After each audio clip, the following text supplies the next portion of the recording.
About North Korea's motives as a nuclear-armed state, and they come as that country continues a two-day celebration of its first leader's birthday. Now, just this weekend, Secretary of State John Kerry said the United States is open to talks with North Korea so long as it begins to abandon its nuclear program. But there are some growing concerns whether or not Kim Jong-un's regime has reached the point of no return. A recent report in the New York Times says this, quote, other officials have said in background interviews that Mr. Kim is trying to get North Korea into the same position as Pakistan and acknowledge nuclear power that the West has given up hopes of disarming.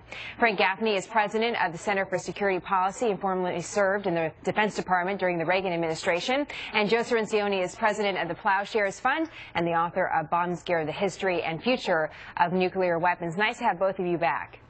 Thank you, Jenna. Thank you. Good to be here. Joe, let me start with you. So you have one United States official saying publicly that he hopes that North Korea disarms and there's a denuclearization of the region overall. But you have officials saying in the background that they're really concerned that North Korea is past the point where that's even possible. What do you think? The official position of the United States and Japan and South Korea and China is that we have to denuclearize the Korean Peninsula. North Korea must disarm. But everybody recognizes that's not going to happen anytime soon.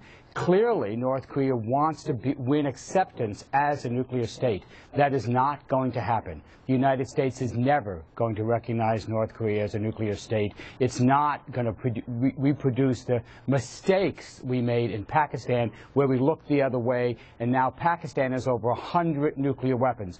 North Korea has somewhere between 6 and 8 nuclear weapons. We are never going to let them get to Pakistan's level. How, Frank, are we not going to let them do that? Well, I don't have a clue. I don't think Joe does either, and I'm afraid that simply insisting that they don't have nuclear weapons isn't a strategy. I mean, I think we all can hope that they will disarm, but it's kind of like this idea that the rest of the world will do so too. It isn't going to happen, and my concern is that hope is not a strategy. We're looking at a world that is far from denuclearizing, with the notable exception of the United States, going in very much the opposite direction. Every country that we have to be concerned about is either getting nuclear weapons or modernizing the ones that they do, and North Korea is simply a case in point. And there's one other place in which I think the parallel to Pakistan is apt. The North Koreans are likely to follow the Pakistani lead in becoming what you might call nukes are us, trying to sell as a sort of cash crop, if you will, their nuclear technology to still other nations that aspire to go down that road as well. And the truth of the matter is, if you look at what we're doing as we respond to this North Korean crisis, it's clear we're already treating them as a nuclear weapon state, not like we did Muammar Gaddafi's Libya or Saddam Hussein's Iraq, for that matter. So, Joe, I'd love you to weigh in on what Frank just said there, but add this point as well. Jennifer Griffin has some interesting reporting top of the hour, as she always does, and she said there's some questions inside the Pentagon whether or not North Korea even has an accurate map of the United States. So in some cases, are we actually giving them too much credit, too much attention? You know, does the attention that we're giving them and the credit we're giving them match the threat? Well, that's an excellent point, Jen, and frankly, I think there's been some hyperventilating about the North Korean nuclear threat. They do not have a missile that can reach the United States. They do not have a warhead that can fit on that missile and withstand the re-entry vibrations and pressures. So they're not a direct nuclear threat to us. They do have nuclear weapons. They could smuggle them out in the belly of a cargo ship, but we're in somewhat of a panic about this, and that feeds into the North Korean game plan. So how do you stop them from becoming a nuclear power? We've seen some very effective techniques applied by Republicans and Democratic presidents in the past, including the agreed framework agreement of the 1990s that stopped the plutonium production, stopped North Korea from making the core of a bomb. That agreement lasted 8 years, and it's the reason that North Korea only has 6 to 8 nuclear weapons now and not 100. If we hadn't had that agreement, they would be the size of Pakistan by now. So even though the agreement collapsed under the Bush administration, it stopped them in the process. The facilities deteriorated in the course of those 8 years. bunkers. Now the key is to stop them from reopening them.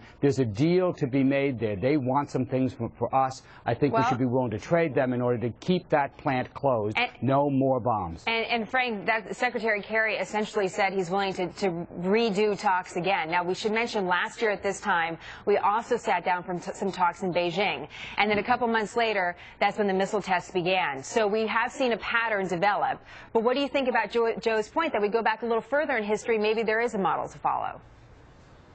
Well, look, we can talk to them till we're blue in the face, and we can actually close down some of their facilities at considerable expense, by the way, in terms of political legitimacy and other kinds of concessions. And we have. The trouble is that despite all of that, they have 6 to 8, or God only knows how many nuclear weapons, and they're going to get more, and they're going to put them on missiles. And by the way, there is a satellite that is circling the Earth right now that, if it has a nuclear weapon on board, could be used to deliver a devastating electromagnetic pulse attack against this country. So these are things that we can't ignore or pretend aren't real simply because they don't fit the construct of a world that I know Joe would like to see arrive, of one without nuclear weapons. It isn't so.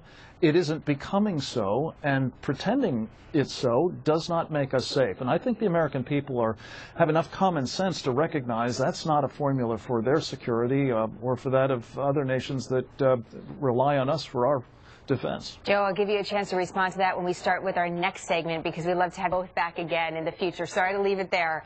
I know you get you both going, Jenna. But I appreciate both of your thoughts, and you guys make a great pair on television. So thank you so much. We look forward to having you back. Thank you, Jenna. Look forward to it.